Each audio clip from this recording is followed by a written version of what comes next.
Hello, everybody, and welcome to North 100, a Canadian Highlander podcast. I'm Serge. Joining me today, I have Jer, Alex, and Ben. And actually, there's feedback we got where say a quick hello so people can associate voice. We got Jer. I'm Jer. Alex. Heyo. And Ben. Still Ben. Really good feedback from the people who listened to the audio version, trying to associate That voices always with names was together. weird to me, Yeah. honestly, but I don't know why I never said anything. Yeah. Anyways, a reminder that North 100 is brought to you by you with your support of the Patreon over at patreon.com/LoadingReadyRun. Let us start off with the best card that you're not playing up today. Alex. Alex, tell me about some secret spice. Do you like Flame Tongue Kavu? I do. Good card. Very good card. Yeah. What if he was smaller? Go on. We're talking about our boy Fire Imp. Oh, the half A TK? rare playable from Portal. Well, there's a few decent playables from Portal, isn't there? 4 cards, maybe. This is card 4 of 4 playables from Tell me about Fire Imp. What is a Fire Imp? Fire Imp is 2 and a red for a 2/1. It has 2 sword and 1 shield. Ah. It can intercept. It's not written on there, but this card can intercept. Okay. Unlike Jungle Lion. When it comes into play, it deals 2 damage to any creature. This is a half size in every aspect except mana cost Flame Tongue Kavu. Cool. With really cool Deterrazy art. Yeah. He's a cute little guy. Where are you playing this? This one shows up in Pat Pod Ooh. a lot. It's just sort of like cool being able to pod into something that kills stuff before you chuck it and get into something else. You could also play this in like aggro-y, mid-rangey stuff because it's kind of like a 2-for-1. You just like play it, kill something. I just like this guy. I think he's cool. Yeah. Very fun. Anybody else want to comment on this card a bit? Right on. No, fair enough. It's just a solid card. Classic. You get what you see. Yeah. Yeah, not a lot of subtlety with this Sometimes one. the best card you're not playing ain't sophisticated. Yeah, right on. All right. Welcome, everybody, to part 2 of our Guilds of Ravnica set review. Last week, we did Wooburg. We did all of the monocolor, and we got some wonderful feedback. So before we get into the new cards, there's a couple cards that we want to go back. A reminder that this set review focuses on a Highlander. This is not an exhaustive set review, and we judge the cards and we talk about the cards that we think are relevant to the format. There's lots of other set reviews for, sort of different directions that you want to talk about the cards. So let us talk about a couple of the mono cards, and thank you everybody for your comments down below, but a couple of the cards that we missed from last week. Up first, I'm waiting for my document to load. Up first, we have Price of Fame. This is a 4-mana instant spell for 3 and a black, but it costs 2 less if you're targeting a legendary creature. It says, destroy target creature, and has Surveil too. Jer. So, I don't know. Does anyone else want to start on this one? Ben. So I've had a couple of people talk to me about Price of Fame. Okay. And this also kind of ties into a comment that I saw about Murmuring Mystic. I made a comment about that card not being legendary, which Talrand, a similar type of effect, was, and people are curious as to why that's important. And being a legendary creature in the format is quite a downside. Big liability. Even though we're a singleton format, Yeah. as I said, as a reply to that comment, Caracas is the second most played utility land. A lot of decks will splash it even if they are not in white. Yeah, they'll just play it as a colorless land. Yeah, Yeah, or exactly. play it over Maze of Ith or something like that, because it actually produces mana. And so less and less legendary creatures are popping up. People are understanding that if they tap out for a 4-mana legendary creature that doesn't affect the board immediately, or basically wins the game by itself if you get to untap with it, you are putting yourself in a very awkward position if they just drop a Caracas and are able to lock you out of your turn and kind of keep that card stranded. So with that being said, this card isn't going to really cost 2 all that often. I mean, of course, there are situations where you will pay 2 to kill something like a Jace Vryn's Prodigy, or if they tap out for a Brimaz, or something along that line. And in those cases, yes, it's quite good. But the games where you're looking to play a spell that all it does is kill a creature, It's not a burn spell, so there's no flexibility behind it. You are really not going to want to pay 4 mana for that kind of effect, even with a powerful mechanic like Surveil attached to it. Cool. That's a very good analysis. The card's going to be great in EDH. Yes. All right, next up we have Fire Urchin, another card that a lot of people talked about. 1 and a red for a 1/3 elemental. It has trample. Whenever you cast an instant or sorcery, it gets +1/+0 until end of turn. Jer. So this is kind of akin to Kiln Fiend. Yep.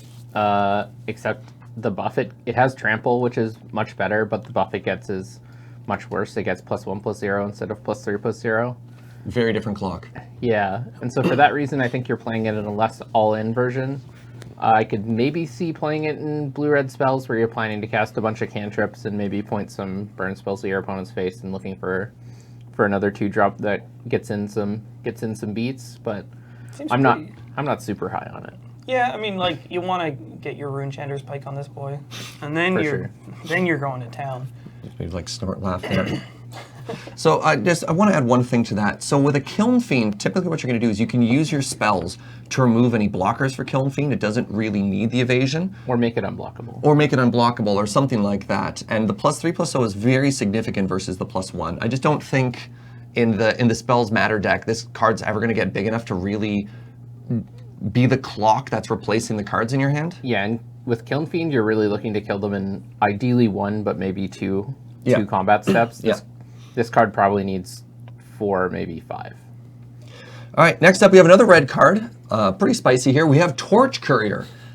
Single red mana gets you a 1/1 goblin with haste, and it can sack itself to give another target creature haste until end of turn. Alex. Raging Goblin just keeps getting better.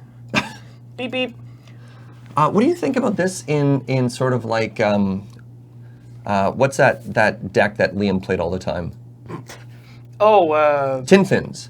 As some sort of way to like reanimate and then sack and give it, no? No. No? I don't think that's worth a So spell slot. you're just playing it, this is just goblins, it doesn't have any combo or reanimator application? Well, I mean, all the text on the card is decent, aside from it being a 1/1. But in Goblins, I mean, by nature, that deck plays a lot of underwhelming cards. When you slam them all together, They suddenly become like this gestalt that kills your opponent in 4 turns. Yeah, you get killed by all these commons and these 1-mana 1/1s with some awkward ability attached to them. A lot of goblins do already have haste, though. And if they don't, they have cards that are supporting them to give it haste. So this, including this, might be redundant, might be a bit of a waste of a slot, but... Also, the 1-drop slot in Goblins is really competitive. Yeah. There's a lot of 1-drop Goblins. It's an archetype that doesn't have a lot of 2s, so you can kind of sap from where you would normally put 2s in an aggro deck. But, I mean, we have cards like the Goblin Crater Maker that we talked about last time, that slowly but surely Goblins is getting better cards for that, so... Crater Maker's insane. Like, that card's nuts. Great. Good. But, you know, this guy I'm not as huge on. I feel like I might instead play the one from the last set that blows up. What? It's like a 1/1 with haste, and you can tap it to... Oh, the pirate? Yeah. Oh, okay. And even that guy's, like, kind of less good than, was it Mog Fanatic? And the one that just pings or something like that? Yeah, Fanatical Firebrand and Mog Fanatic. Yeah. Yeah. All right, let's move on to our last of the monocolored cards. We have the Crawl Harpooner. This is an interesting one that we missed. This is a pretty powerful card. 2 mana, 1 and a green, gets you a 3/2 Insect Warrior with Reach. Love it. But wait, there's more. It has an Undergrowth ability. When it enters the battlefield, choose up to 1 target creature with flying you don't control. It gets +X/+0 until end of turn, where X is the number of creature cards in your graveyard. Then you may, this is optional, you may have it fight that creature. Ben. All those poor healer hawks. And Suntail hawks. They're gonna, it's okay. All your little flying friends. I mean, it's got 3 power for 2 mana and reach. So Like, it's a 3/2 with a keyword ability for 1 and a green, which is sweet. And then it optionally, in the best optional way, can just blow up flyers, Yep. which is relevant. There are a lot of green decks that can actually just get outraced by the combination of like Vendilion Click or Nibble Obstructionist plus burn spells. Yep. And this Yeah. gives you a bit of an out to Then that. this is going to shoot down a lot of stuff without ever needing the buff that Undergrowth gives it. And then maybe later on in the game it shoots down something big. Yeah, I was gonna say it. By turn 5, it has the ability to take out things that like will cold a lot of aggro decks like Lyra or Baneslayer or Thundermaw Hellkite, and just having a really versatile out to those cards is super relevant. This thing takes down a Consecrated Sphinx. I was just going to say, Oh, it's, baby. it's something that can take down a Consecrated Sphinx that dodges stuff like Negate and Counter Squall. Yep. That's pretty Holy big. moly. So yeah, no, the card's sweet. Yeah. Looking forward to playing it in green X aggro. And against a control deck, getting 3 cards in your graveyard by the time they play this card is almost a given, as opposed to an actual task. All right, you ready? You ready for the gold cards? Because we're starting off spicy.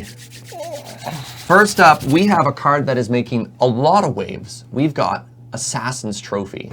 Everyone's talking about this card. For Golgari. Are you okay? No. Let's try this again. For Golgari, for a black and a green, you get an instant that reads, destroy target permanent an opponent controls, period. I guess. Its controller may search their library for a basic land card, put it onto the battlefield, and then shuffle your library. Jer. This card is definitely one of the best cards in the set for any Eternal format. Yeah. However, the downside in Highlander is actually pretty big. Just about every deck will have access to a basic land, so it's not like in Legacy where half the decks you play against, it's just destroy target permanent. It's definitely has a downside attached to it in the early game in Highlander, where ramping your opponent can be a big deal. But the versatility it gives definitely outweighs the downside. Being able to destroy any permanent makes it an auto-include just because the combo decks in the format are permanent based. Yeah. I'm happy to give the cards Academy deck insane. an island any day. Oh, this is so upsetting. It's going to destroy Paradox Engine A lot. many times. Oh, Yeah. nothing. Yeah. Kills a lot. Well, kills everything. Yeah. Holy moly. All right, let's move on. Next up, we have Aurelia, Exemplar of Justice. Beep beep. 4 mana, 2/5 Angel for 2, a red and a white. It has flying, it has Mentor, and at the beginning of combat on your turn, choose up to 1 target creature you control, so it can target itself. Until end of turn, that creature gets +1/+0. Plus 2 plus plus 0. I don't know how I read that as 1. Gains +2/+0, gains trample if it's red, and gains vigilance if it's white. Alex. Who's up? I'm up. Beep beep. Yeah, like, I mean, this is technically a 4/5 with trample and vigilance, but And flying. And flying. And that's the worst case. That's the worst case. This is on an empty board, so that's pretty good. Yeah. If you've got additional homies, you get to like make them bigger, make them really bigger and bigger and bigger. I suppose the one weird side of this is you could get your order wrong and then not be able to use Mentor, but I think that's not the biggest What do you deal. mean, get your order wrong. Because Mentor's after it attacks, you could be like, you give another creature a boost and then it's out of Mentor range. Well, But vice versa, you could give this What? the pump before. Am I getting something wrong there, Combat. Jer? no, I just don't understand why we're accounting for people playing incorrectly. Oh, no, I'm just saying there's the one weird downside where you put Aurelia down and you want to make your If you 1/1 into a misplay, 2/2. this card might be underwhelming. No, it's still good. Well, yeah, it's still. I mean, that's the qualification of a great Magic card is if you mess up, and like we're not talking like, oh, if I had sequenced it this way, it would have been more beneficial. This is just like this. Read through the entire card and be like, that one. Oh no. This is one of those cards where you're just like, I'll play it, attacks. Oh, I It's got messed up. 5 toughness. yeah. I just wanted to say that there's a line, maybe if somebody wasn't paying attention, because Aurelia only has 2. If you want the Mentor to work. If you suffer a fatal heart attack on combat, you won't get to hit your opponent. All right. You might be up a game though if you have Aurelia in your deck. So, to bring it back, with you guys making less fun of me, we've typically talked about Boros not really having a good spot in Highlander so far. And you like Boros aggro isn't quite there. You'd rather play white-black or something like that. Are the new Boros cards enough to see a white-red deck? I think it's really close. Yeah. I think these cards legit might be the push it needed. Like, I think we're at the definitely sleeving it up to try it point. Would you play this in not Boros? Would you play this in Jeskai? Oh yeah. Oh yeah. Jeskai, Mardu, I mean, Mantis Rider loves this. everything loves this Five except tou- your opponent. five Your opponent toughness. does not love this. Julie. All right, good It talk. doesn't even die to War Leader's Helix. Oh no! Appropriately. All right, moving on. We have Beacon Bolt. 3 mana sorcery for 1, a blue and a red. It deals damage to target creature equal to the total number of instant and sorceries you own in exile and in your graveyard. And it has Jumpstart. Ben. Cards like this are tricky. Obviously, the fact that being able to check both the graveyard and exile is a bit of a boon to, including this. Yeah. But ultimately, it's a little too unreliable. It's also a 3 mana sorcery speed removal spell that doesn't go upstairs. Yeah, that's the big thing. If having burn in your deck outside of cards like Flame Slash or Roast is one of the things behind it, is that you're able to switch gears even if you're a controlling shell and just burn out your opponent with Searing Spears and whatnot. I was gonna say, like, for the first 5, maybe even 7 turns, like Flame Slash or Roast is just gonna be better than this Yes. in virtually every possible way, and then eventually this might get better than them by a point Yeah. or 2. At that point in the game, if your opponent has a 6 toughness creature, Oh, you're dead. then you're either dying, or if you're in blue, you probably have answers to deal with it before the toughness even becomes relevant. Yeah. Interesting. Cool. Next up, we have Boros Challenger. This is a 2/3 for a red and white. Human Soldier has Mentor, and for 4 mana, for 2, a red and a white, it gets +1/+1 until end of turn. Jer. I don't think this card's going to end up being good enough. I could be wrong. You'd really want the power and toughness to be flipped for this you card. want this to be a 3/2? This card to be playable. Yeah, in the red-white deck especially, where you don't have the utility of the black cards or the blue cards, you're really looking just for raw power and to finish the game with burn spells. So you really just want to be as fast as possible. And for that reason, I don't think the ability for this to pump itself is going to be relevant enough to make it get the include over the 3 power 2 drops you have access to. Very cool. Well, but it does have this fancy alternate art. Yeah. All right, Take it next all up, we have Camaraderie. 6 mana sorcery for 4, a green and a white. You gain X life and draw X cards, where X is the number of creatures you control. Also, creatures you control get +1/+1 until end of turn. Alex? Is this like an elf card? Tag me in. Yeah, this Yeah, is right. a Jared, tell me Very about good, this Jared. card. So this is a much better collective unconscious. Which one's Collective Unconscious? It's 4 green for a sorcery. You draw a card for each creature you control. And I was playing that one, so boy howdy am I ready to boy. gain life and get my creatures bigger for the turn. Oh, very cool. All right. It is a slightly worse Shamanic Revelation, however, because it costs 1 more mana. And so yeah, you're just playing this in green creature combo decks that are going Super wide. probably a little too ham. Where do you stand on Biomantic Mastery? Not super down. All right. I've never even heard of that card. Which one is that, They're Ben? just making cards up. It costs 4 and then 3 hybrids. What? Mana. What? Draw Yeah. a card for each creature target players control, then draw a card for each creature another target player controls. Wow.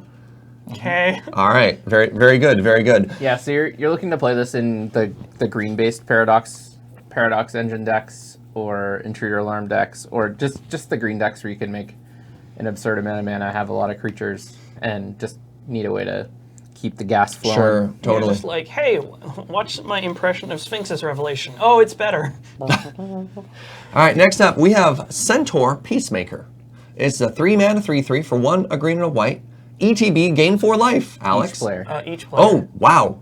That's It's a real big different. game. That's very TXT. different. Okay. So 3 mana for a 3/3. Everybody gains 4 life. Alex. Red mages hate it. Yeah, I mean, Are you playing this over Centaur Healer? because Yeah? Yeah. I Really? am, for sure. Well, you're not. You're playing Centaur Healer for the matchups where the gaining life is good. like all you care about, the only reason you're ever playing this card is because it's a 3/3 body that gains 3 life. You're worried about red decks, eh? Yeah, that's the only matchup you're ever playing this for. And if it gains 1 more life, that's better. You don't care that they're gaining 4 life. That's 1 Loxodon Smiter hit.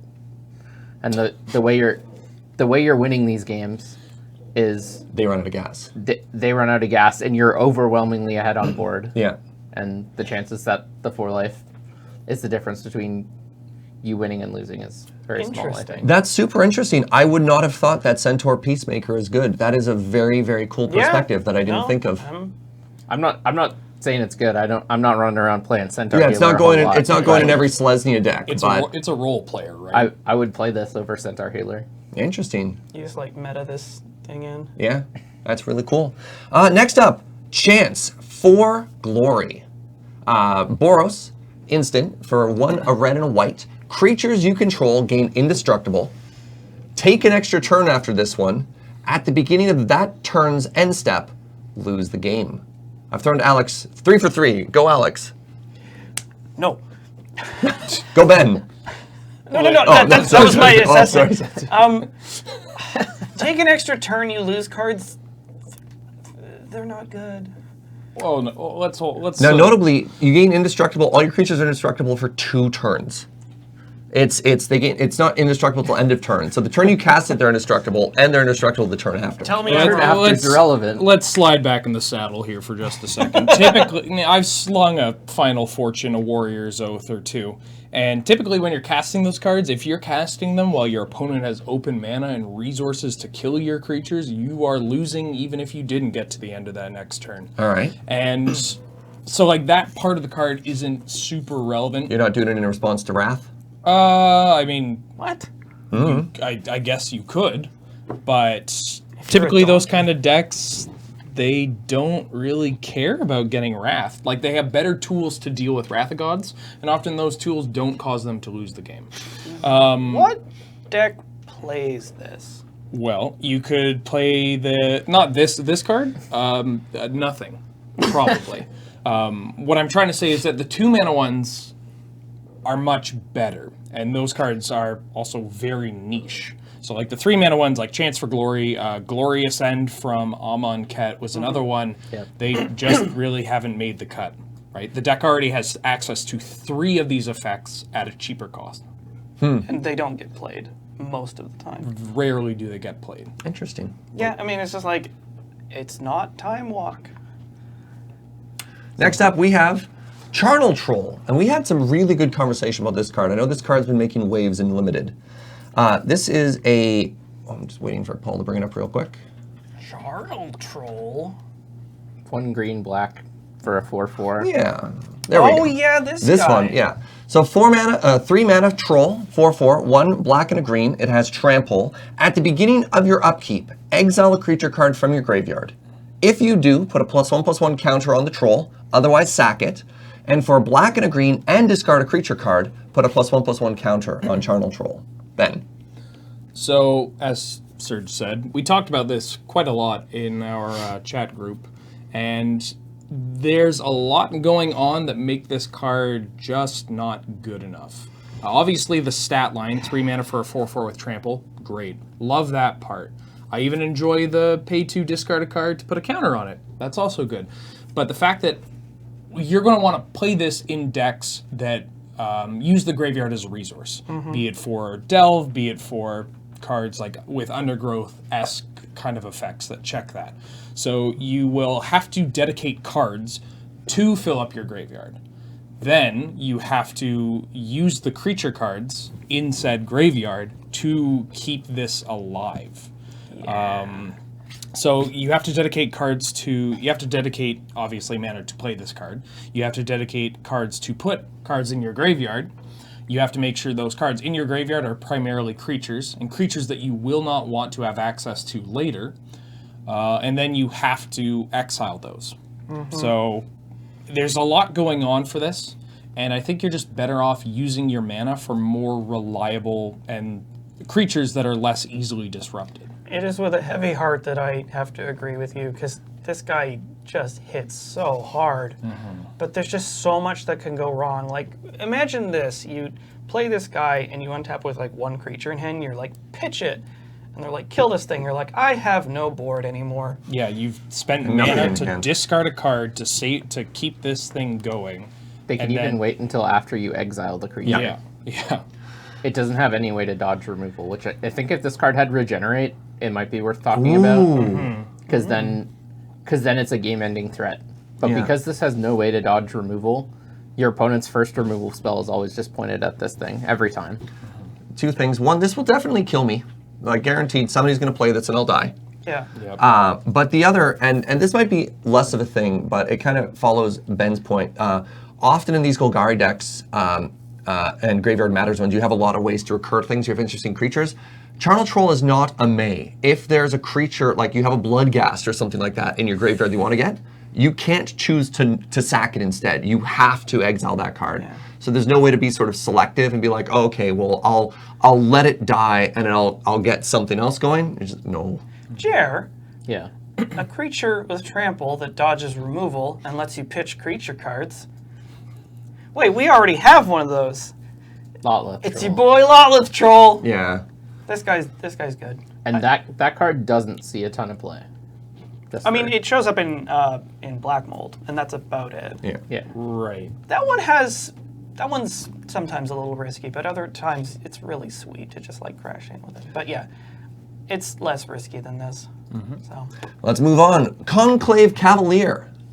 We have one of our on-guild, the first of our on-guild 4 drops, which is really interesting. So 4 mana 4/4 for green, green, white, white, Centaur Knight, has Vigilance. When it dies, get 2 2/2s. So your 4 power, 4 toughness dies and turns into 4 power, 4 toughness. Jer. I probably won't play this, but it's really close. It's really interesting. It's probably a little too hard on the mana to make it, and like you're not quite getting enough power for the difficulty the mana cost presents you, but the power level's pretty good. It's like surprisingly high for an uncommon. All right. that's a lot of beef. Oh, is this? Did I spell this right? Connive, concoct, or did? Oh, I thought maybe there was a typo there. All right, we have our first dual face cards. Jesus. Settle down, please. Gain control of target creature with power 2 or less is the first half, for 2 and a hybrid blue-black, blue-black. And then Concoct says, surveil 3, then return a creature from your graveyard to the battlefield for 5 mana. 3, a blue and a black. Alex, This is kind of a cool effect, like, right? And there's 2 of them. Is it? That low cost Threads of Disloyalty? That's the one. That didn't see a lot of play though. Power 2 or less. Yeah. See, the thing with a card like Threads of Disloyalty is that you get it taking control of stuff like Tarmogoyf or Scavenging Ooze. But people don't really play this card. So paying a little more for the first half, that's not quite as good. Well, it's power 2 or less, not even CMC, which is the difference Yeah. there. So you can't hit those high impact targets. Concoct is obviously like powerful, but I mean, you wouldn't play this in Reanimator because like you have to cast.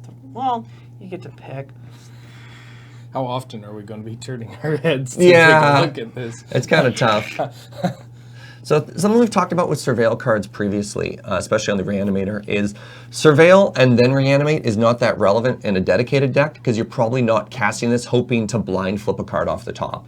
Like oftentimes the target that you want is already in your graveyard. It'll be very, very rare for the 3 out of 100 chance to flip a better target when you cast it. Yeah, because you've arranged for that to happen. Yeah, you're not, I mean, there might be the Hail Mary where you're like, super dead, come on, literally anything, but that's not relevant there. Yeah, I mean, your One deck thing- is built around the idea of being able to put creatures in the graveyard.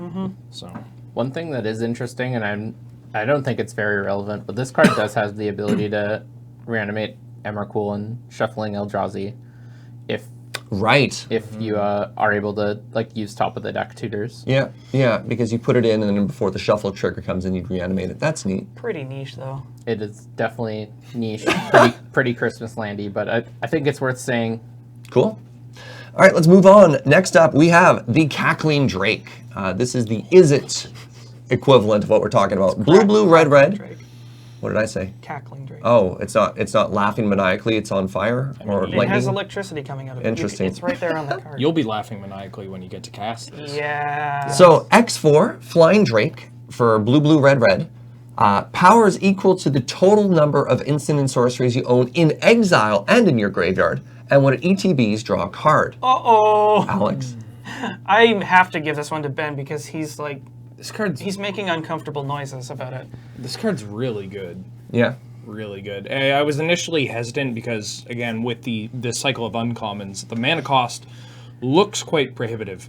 But the difference between a deck like this, or a deck that would want to play something like Crackling Drake and the Selesnya one, is that decks like a Selesnya midrange or Selesnya aggro might have more colorless utility lands, stuff like Yavimaya Hollow or Mishra's Factory, whatever that Township. may be. Yeah, exactly. But the decks that want Crackling Drake will typically just have dual lands attached to them. Any of the utility lands are going to be either Caracas, as mentioned, or Wasteland, so something that you'll use right away, or something that you might want to hold in your hand until it's relevant to play it out and catch your opponent by surprise. So with the cost out of the way, 4 toughness, flying, great. It's evasive, it's hard to kill.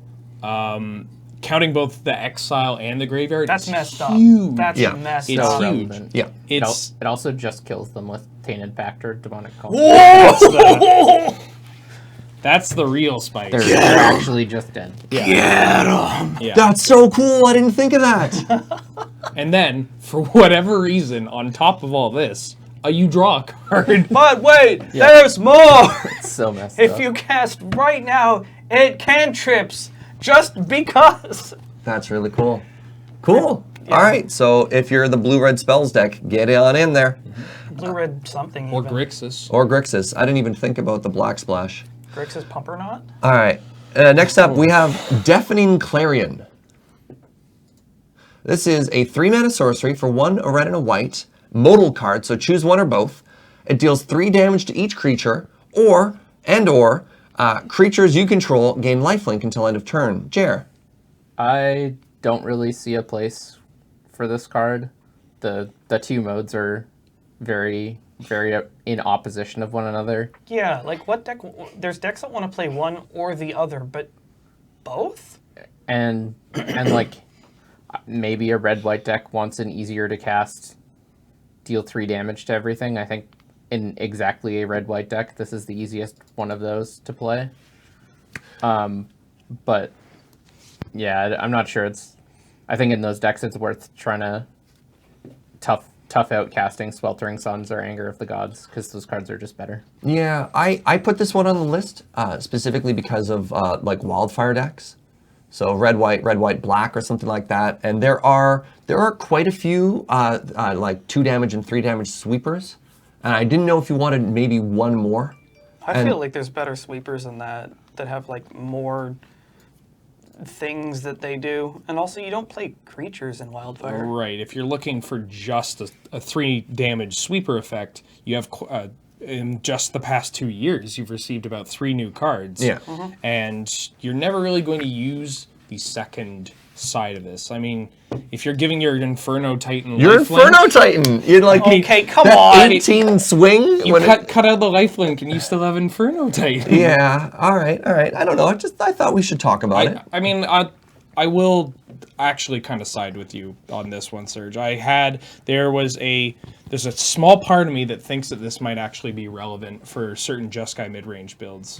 Just because, I mean, giving your team lifelink to really push through with evasive threats is kind of what you need in order to race, right?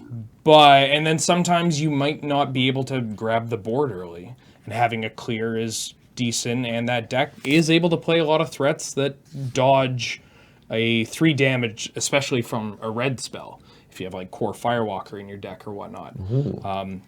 But I don't know, it's a very small part of me that believes that. I'll probably give it a shot, Yeah. but It's if like it turns out... In those decks, you're never not playing threats like Nimble Obstructionist, Vendilion Cleave. Yeah. Exactly. And so, like, it's going to kill a Your own reasonable stuff. portion of your threats Right. some amount of the time. Yeah, I think it's worth noting for this style of card moving forward, so not even just this one specific, is that these kind of cards can catch people off guard because it's very easy to construct scenarios where both sides of this are going to be relevant for your type of deck. Yeah. Right? You can definitely say, like, oh yeah, I have Brimaz, I have pro-red creatures, and boy do I like giving Mantis Rider lifelink.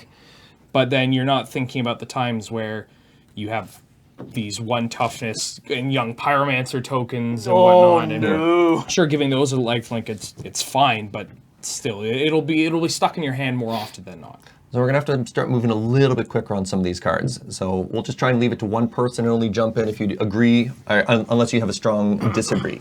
Amara, Soul of the Accord.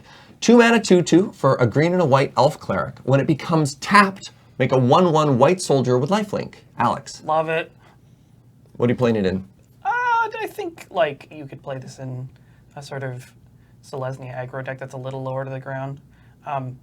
I guess the only problem you're going to run into is like that this is going to crash headlong into a chump block.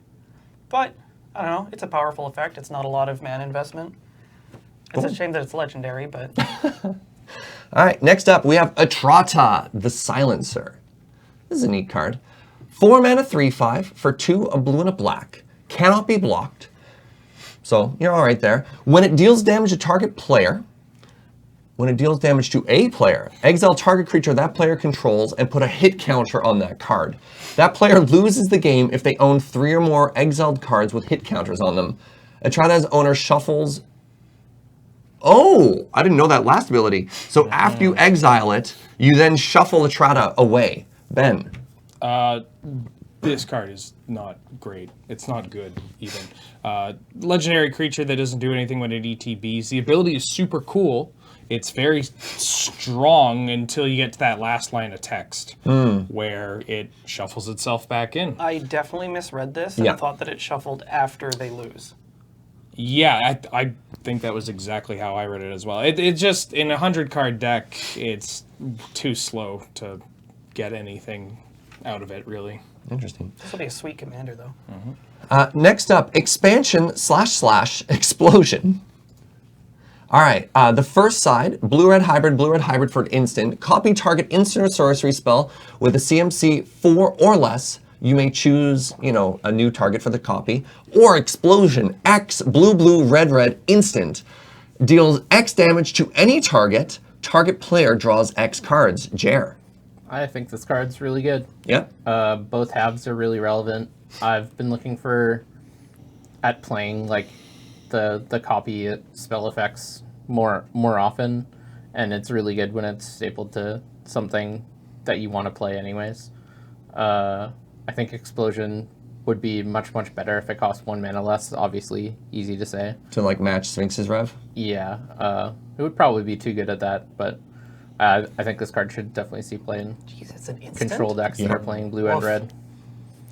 All right, next up, we have Find. Is it Find or Find and? What is it? Just there's no interconnecting word. It's just find finality. Find finality. So Find side, this is the Golgari split card. So for hybrid green black, we get a sorcery. Return up to 2 target creature cards from your graveyard to your hand. Or finality, 6 mana, 4 green black, or 4 black green. You may put 2+1/+1 counters on a creature you control. Then all creatures get -4/-4 until end of turn. Alex. I don't know what deck wants to play this, because it's like a regrowth for creatures only, and then eventually It gets 2 creatures. Dare I say a raised dead? Yeah. wow, it's two raised heads. And then you get a sweeper that you hope makes your creature big enough to survive. It's just like a weird, I don't know. I think that's fair. Yeah. I think this card's really good. Oh, go on. I play a lot of survival recurring nightmare decks in black green. That's why I play black green. There we go. And in those types of decks, this card's insane. You just like you're playing all value creatures, so regrowing 2 value creatures for 2 mana is insane. And then in the late game, you're usually able to get one of your creatures out of wrath range and clean up the board. Very cool. That was... Please, no more split cards. My neck hurts. I know. Next up, well, we only have one more split card to go, and it's going to be in a little bit. Glowspore Shaman is our next card. So Golgari, black-green, gets you a 3/1 Elf Shaman. When it enters the battlefield, put the top 3 cards of your library into your graveyard. You may put a land on top of your library. Alex, you playing this in green mold, black mold? No, but this seems like your kind of thing. The land on top is tough. If it put the land into play, maybe. This card's really weird because like it's a 3/1, which is very aggressive, but the effect is like sort of rampy. Not like rampy, but it's like land. Based. Yes, land synergy. Yeah, I imagine the power is kind of to push you to want to attack with it, then it dies, and then fuels more cards in the graveyard. But I think we all agree that it's pretty awkward the land just goes on top. Yeah. Like I definitely wouldn't play this in black mold because like it's. You don't want to draw the land. No, Yeah. I don't want to draw the land. But you don't have to. It says a man. Yeah. I guess. I mean, maybe. Yeah, I'm still not playing it. All right, next up, we got a reprint, Goblin Electromancer. For a blue and a red, you get a 2/2 Goblin Wizard. Instant and sorceries cost 1 less to cast. Ben. I really like this card in Storm kindy decks, and it was good when it came out. It's good now. Are you playing it in Is It Spells? Probably not. Okay. That's good analysis. Next up, we have Golgari, Find Broker. This is the guild uncommon for Golgari. So black, green, green gets you a 3/4 Elf Shaman. When it enters the battlefield, return target permanent card from your graveyard to your hand. Jer. I like it in the same sort of black-green decks I talked about before. All right. Good. It's very good. Next up, oh, I lied. There's 2 more split cards. How dare you? We have Integrity Intervention. Oh, yeah. This is the Boros one. So the first mode is Boros Hybrid, so 1 mana. Target creature gets +2/+2 until end of turn at an instant. And then the other side is a 4 mana instant for 2 red-white, 3 damage to any target, and you gain 3 life. Ben, you want to talk about this? I love this card. All right.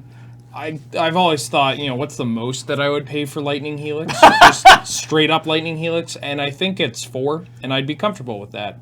Then you also get the benefit of being able to free roll a side that is a pump spell, which typically for the Jeskai kind of decks or even Boros decks, you don't really want to dedicate slots in your deck to just pump spells. But you get to have this tacked on for some early combat shenanigans or just push through final damage if you're stuck on mana. Very cool. Pretty versatile. Oh, I love It's it. great. Okay. And our last split card, for real this time, is Invert Invent, which had the Day Zero errata. So invert for a blue-red hybrid instant, switch the power and toughness of each of up to 2 target creatures, and it's supposed to say until end of turn. And an invent 6 mana instant, search your library for an instant and/or sorcery card, reveal them, then put them into your hand and shuffle your library. Who's up right now? We kind of did some jumping about. Ship this one to Ben. Ben. The invert part I don't really care about too much. You might be able to save yourself some damage early on. I really like the invent part. This kind of opens the door to branch out into different color combinations for Omnitel decks or Flash sneak and showy kind of decks. Being able to find both show and tell plus pact and negation off of one card, quite good. Or finding Overmaster. Is Overmaster an instant or a sorcery? It is? It's all right. It's an instant, I think. Being able to find Flash plus whatever you want. Sorcery. Oh, it's a sorcery. Perfect. So you find Overmaster plus Flash. That's not bad. Above average. Yeah, I think 6 mana is a legitimate cost. But it's an instant. It's an instant. And in those kind of decks, you don't always have the I'm going to kill you turn 3, turn 4. Sometimes you have to play the grindy control role, and being able to force your opponent to react to this card on end step And then if they do, well, untap and kill them with something else or set up. Very cool. Yeah, big fan. Interesting. I didn't actually evaluate it that high. That's cool. Next up, we have Ionize. Ionize, 3-mana instant, 1 blue-red, counter target spell, deal 2 damage to its controller. Jer. I love it. It's a 3-mana hard counter that does something good. Cool. Easy to cast. Next up, Izoni, Thousand-Eyed. This is a 6-mana 2/3 elf, legendary elf shaman for 2 black, green, green. When it enters the battlefield, make a 1/1 black-green insect for each creature in your graveyard. Black and a green and sack a creature, gain 1 life, and draw a card. Alex. 6 mana 2/3. It could fill the board with a bunch of tokens. How many times have you died to the word could? I would just rather have Grave Titan, honestly. Like at that mana, it's it's difficult to cast. How many insects does this have to make to have the 6 mana worth it? What about 8?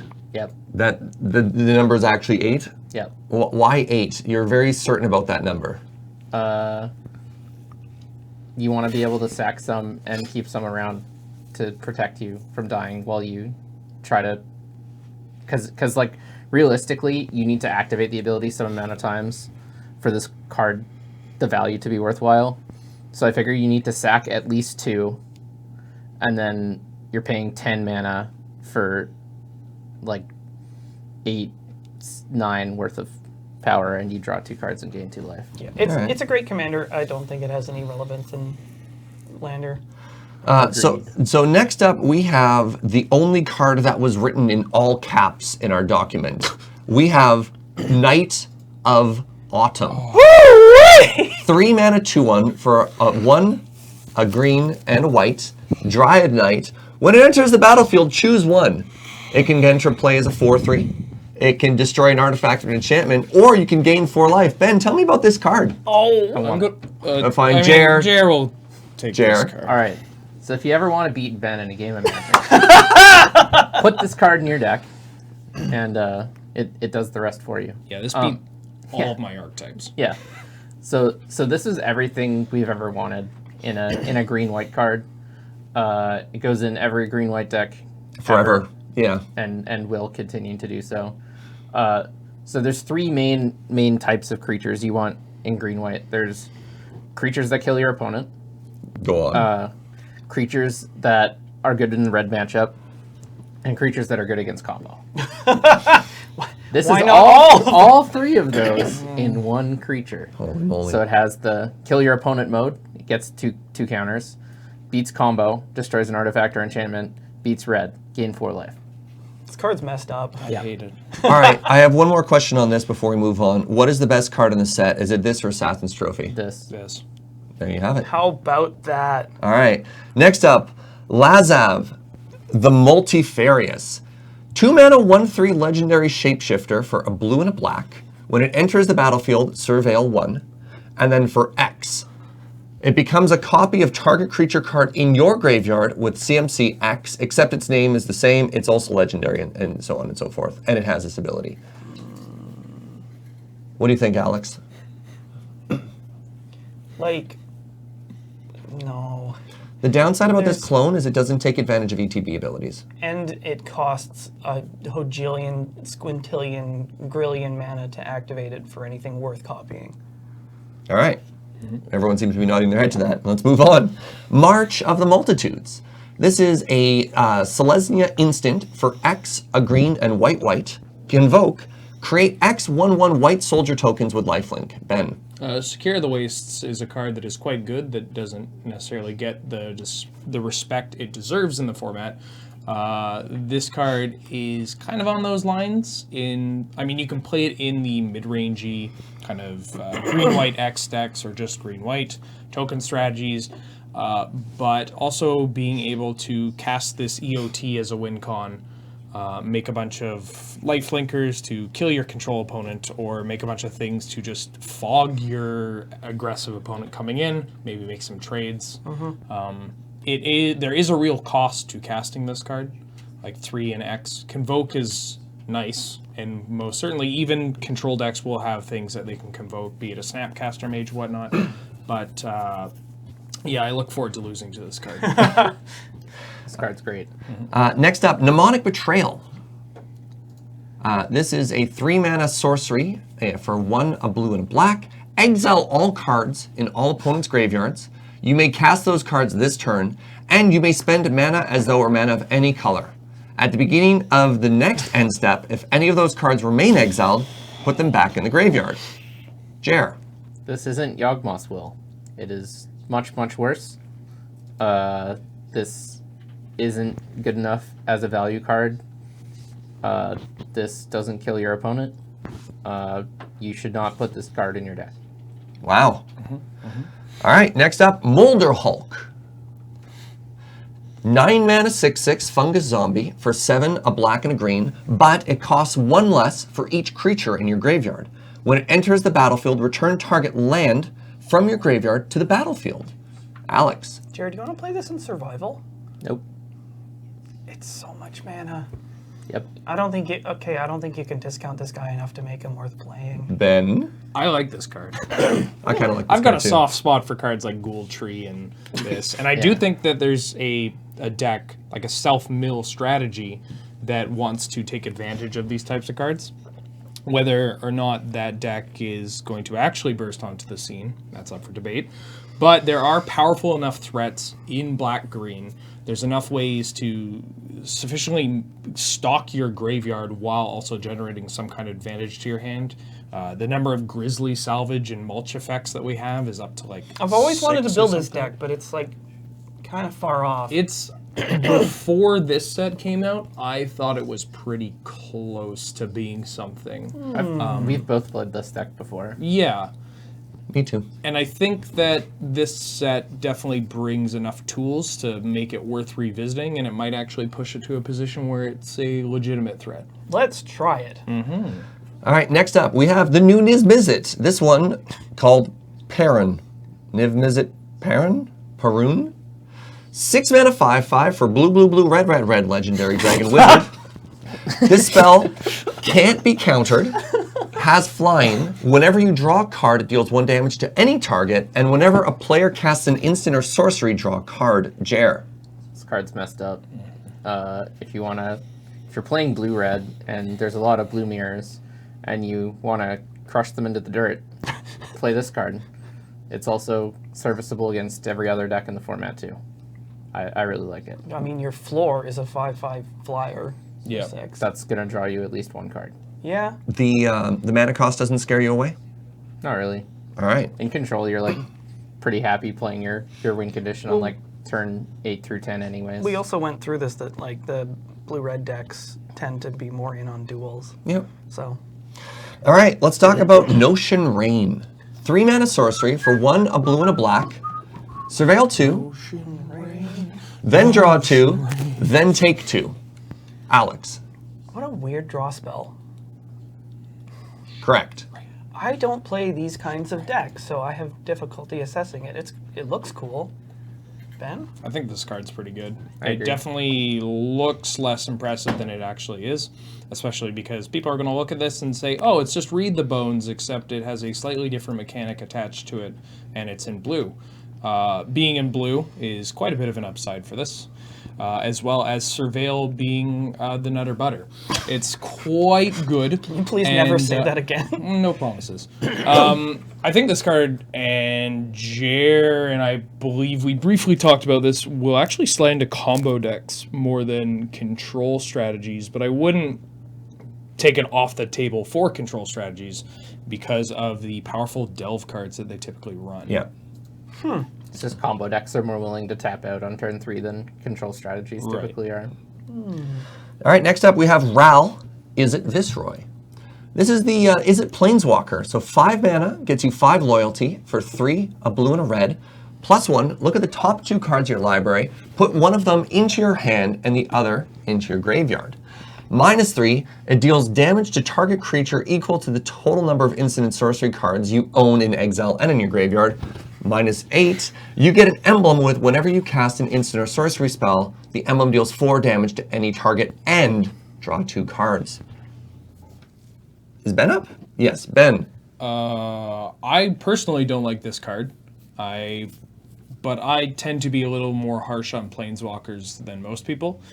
There are several accomplished players locally that tend to play these colors in controlling strategies that do like this. Personally, I just think it's too expensive, and what it does is not super impactful, though if you're able to resolve this and get it up to 6 loyalty, that is quite difficult for a lot of decks to deal with. Jared, why do you like this card? Because I think there are decks that'll be able to resolve this and get it up to 6 loyalty. All right. Fantastic. Next up, we have Sonic Assault. Oh, yeah. 3 mana instant for 1 a blue and a red. Tap target creature. The creature's controller takes 2, and it has Jumpstart. I guess I should throw this to Ben. Yep. Yeah, this is another one of these commons that I think will slide in under the radar. If I'm wrong about this card, that's totally fine, but I feel very strongly like this will just kill people out of nowhere. Being able to tap down a threat is pretty important for certain decks looking to push through stuff like Monastery Swiftspear, or push through a Kiln Fiend, something like that. Tacking on 2 damage to that ability, as well as being able to pitch it to Force of Will, is quite good. And then we have Jumpstart. So you if get to cast this twice, so like... Yeah, so I mean 6 mana across 2 turns while discarding a card is heavy. Like, you are setting aside your next 2 turns to do this. Hear me out. You're setting aside your next 2 turns to do that. But that's what your deck's looking to do anyways. Yeah. Right? If you have some sort of board and you're just passing the turn innocently, as blue-red decks that have an aggressive or tempo strategy tend to do. Innocently. And then on their innocently. All right. And then on their end step, you just tap one of their blockers. And then nug them for They 2. take 2. And you untap, and you think, you know what I want to do with my turn now? Is that exact same thing I just did. Remove their blocker and push through damage. All right, let's move on. Hey, Alex, you like keywords? I do. Well, boy, do I have a card for you. Let me introduce you to the Swiftblade Vindicator. Whoa! Wait, oh. 2 mana, 1/1 human soldier for red and a white. Has double strike, vigilance, and trample. What do you think? It has 1 power and toughness. Give it a sword. Oh, give it the might of Gaia. Give it the might of all the Alara, yeah. Yeah. Oh, no, Naya, wait. double strike. Yeah. Hang on. There's a deck that I've been trying to put together that it wants exactly double strike creatures for 2. Yeah. GT.deck. Naya, double strike. Yeah, Naya double strike, or 4-color blitz. yeah, stuff like that. I think this card's pretty cool. No, okay, yeah, I'm in. All right, next up, speaking of fun Boros cards, we got Tajik, the Legion's Edge. 3 mana, 3/2, legendary human soldier for 1, a red and a white. It has haste, its sword is on fire, it has mentor, prevents all non-combat damage that would be dealt to other creatures you control, and for red and a white, Tajik gets first strike until end of turn. Jer. This card's real good. It'll kill your opponent real dead. It's hard to block. Makes it hard for them to kill your other creatures. And this creature, it has Mentor, which is good because it has 3 power, so it's actually a relevant keyword on this creature. Yeah, did I say it was good? Yeah. All right, let's move on. Thief of Sanity. 3 mana, 2/2 Spectre for a 1, a blue, and a black. Has flying. When it deals combat damage to a player, look at the top 3 cards of their library, exile 1 face down, and then put the rest into their graveyard. For as long as that card remains in exile, you may look at it, you may cast it, and you may spend mana of any color to cast that spell. Alex. This is cool. Yeah. I think I'm going to play cards like this. There's a deck like this that I've wanted to play forever. I've never really made it work, but I like stuff like this. Cool. I don't know if it's actually good, but it's sweet. I like it. Me too. Yeah. I think this card's great. This card's quite good. Next up, we have Thought Erasure. Thought Erasure is a 2 mana sorcery for a blue and a black. Target opponent reveals their hand. You may choose a non-land, then they discard it, and you get to surveil. Ben. This card is very powerful. It's a 2 mana hand attack spell, which is the only downside to it. Typically, you want to stick to like the core 3 1-drop ones, and then maybe extend to like Collective Brutality or Hymn to Torak. But occasionally you'll play Castigate. yeah, like Cascade and Gerard's Verdict have definitely come into the conversation, and I think this card is much better than both of those. So being able to strip any card from their hand, being in blue, and tacking on Surveil, which again, broken keyword. Cool. All right, next up we have 1,000-Year Storm. What an epic sounding card. Wait, is this how they get the 1,000-year elixir? Maybe. 6-mana enchantment for 4 blue-red. Whenever you cast an instant or sorcery spell, copy it for each other instant and sorcery spell you've cast before this turn. Choose new copies. Jer. I think the only deck this might be playable in is High Tide. I don't really think High Tide needs it, All right. but do you have a deck you might plan on playing this card in, Ben? I might, no. All right. All right. Yeah, in general, I don't think this card is playable. Then we'll move on. Next up, we have Underrealm Lich. This card's very interesting. 5-mana 4/3 for 3, a black and a green. Gets you a non-legendary Zombie Elf Shaman. If you would draw a card, instead look at 3, put 1 in your hand, the other 2 in your graveyard, and then pay 4 life. It becomes indestructible until end of turn. Tap it. Alex. This goes right into that self-mill deck we were talking about, right? I think it's too expensive. Yeah, 5 mana is really tough. It does a lot of very cool stuff, Yeah. but 5 mana. No, you're right. By the time you get to play this, you're wanting to have filled your bin sufficiently before that. Yeah, like this. This is the slot where you want to be playing your self-mill payoff cards, and you don't really want more like. You know what you want to be playing here Activators. is the Get Wrong. Yeah. Ben, yeah. Go ahead, Joe. Well, I was just going to say, this suffers the same, this has the same problems as Doom Whisperer does, in that it's in a very competitive slot for those colors, and they both kind of line up as cards that you would want to synergize with. You want to take advantage of the fact that they're putting cards in your graveyard, but that at that point in the game, there are just either better things that you can do, or you just want to do different things than tapping out and playing this. Maybe you want to hand attack and then play a Hooting Mandrills. Yeah, it's awkward place, awkward time for this card. Oh, well. All right, next up, another Planeswalker. We have the new Vraska, Golgari Queen. 4-mana walker for 2, a black and a green, gets you 4 loyalty. +2, you may sack a permanent. If you do, gain a life and draw a card. -3, destroy target non-land permanent with CMC 3 or less. -9, gain an emblem. Whenever a creature you control deals combat damage to a player, they lose. Who's up right now? I think it's Ben? This isn't exactly in my realm, but I'm still tempted to say yes, Queen. This card Wow. it starts off really high loyalty. It costs 4 mana. There are plenty of decks, like obviously sacrificing another permanent sounds pretty daunting until you have a board state where you are flooding with land, or you have tokens available.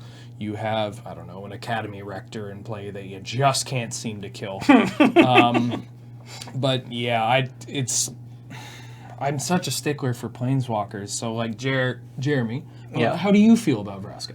I'm kind of cold, honestly. I don't know. I think her 2 usable abilities are both situational, which is, in my experience, when a Planeswalker is not that great. Like her +2, as you said, I think it's more usable than people may think, but it is definitely still situational.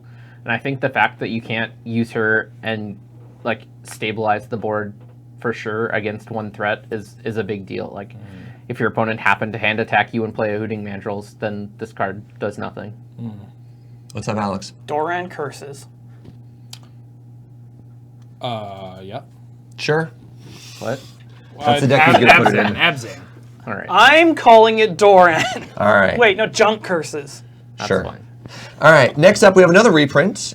We have the Wee Dragonauts. 3-mana 1/3 for 1 1 a blue and a red. Gets you a Flying Fairy Wizard. Whenever you play an instant or sorcery spell, it gets +2/+0 until end of turn. Alex. It's good in the play spells, get 'em dead, Kiln Fiend, Kiln Friend deck. Cast Giant Growth, cast Hammer, Battle Rage. GG. They die. Well played. All right, and our last gold card that we're going to talk about is the Whisper Agent. 3 mana, 3/2 for 1 blue-black hybrid. Gets you a Flash Human Rogue. When it enters the battlefield, surveil. Ben. Closing out the trilogy of Wheeler commons that This is I a think common? are pretty, Yep. pretty undervalued. I really enjoy this card. Whether or not it has staying power in the format, I mean, that's to see once we get some reps with it. But 3 power on a flash creature, that's nice. Being in blue, that's also nice. Having the flexibility of casting this with some awkward mana, maybe assisted by Urborg, helps it. And then you have Surveil. It's not too, oh, that's a poor choice of words. I was going to say it's not too flashy, but obviously that's one of the reasons to play this card. I think this is probably fine. It's worth a shot. It would be nice if it had evasion, but I am all right with it not having evasion. Cool. All right, let's talk about the one artifact in the set that really caught our eye. It's also a reprint. It's Chromatic Lantern. 3 mana artifact. Lands you control have add 1 mana of any mana to add 1 mana of any color to your mana pool, so suddenly all of your lands tap for everything. And Chromatic Lantern itself, tap 1 to add 1 mana of any color. Jer. This card's great because now you can't tap your mana wrong. Yeah. So nice just being able to be like, this many. Yeah. And you don't need to think of like, oh yeah, I need white, black, yeah. How do you feel about 3 mana rocks in Highlander? This is, in general, I'm not high. This is like the 3rd or 4th best one. Worn Power Stone's probably the Worn Power Stone and Coalition Relic are definitely the 2 best ones. Yeah. Then it's probably this one. Is there a better one now? No, not really. I Yeah. think those 3 are the only ones that I typically play in Yeah, Academy Except for decks. Basalt Monolith. And that's different. That's That doesn't count. yeah, No. that's a combo card. That's an experience more. Yeah, so Experience Beach. so yeah, it's the 3rd best of the regular 3 mana rocks. And yeah, as Ben says, like those 3 are typically the only ones that get played. This one doesn't always, like the first 2, if you're playing 3 mana rocks, they both get in every time. This one doesn't always get in every time, more so in like mid-rangey, less all-in combo decks, but it depends. All right, and let's talk about the last cards. We're actually going to summarize all 5 of the lands we're excited to talk about as just the whole set, and that is the Ravnica lands. The Ravnica lands are back for all of the guilds, and let's talk about Overgrown Tomb as the example. So enters play. It counts as a swamp and a forest, and you can choose to pay 2 life and have it untapped. Otherwise, it enters tapped. Alex, This card's dumb. Play it. I mean, like, why? are we really doing Yeah, this? just really quickly. Yeah, okay. Why would you? Why are these lands good? It's a duel that can enter untapped. You can fetch for it off of All the good fetches. all the good fetches. 8 counts for both land types. Second best land after the original duels, sort of undisputed. If we're not counting fetches. Yeah, excluding fetches. Yeah. Yes. Yeah, it's like original duels fetches these lands. Yeah. They're Welcome also back. not expensive. So Yeah. Everybody, that is our set review. Thank you very much for joining us for the past 2 weeks. Thank you for the feedback between the first episode and the second episode. We definitely missed a couple of cards there. A little bit of business before we go into Powerful Magic. We're going to have a Loading Ready Run Friday Night Paper Fight Highlander stream coming up on October 12th, featuring the 4 of us. It's going to be the first time we get to hopefully pummel Ben on camera, but realistically, it's probably might be the opposite. We'll see what happens.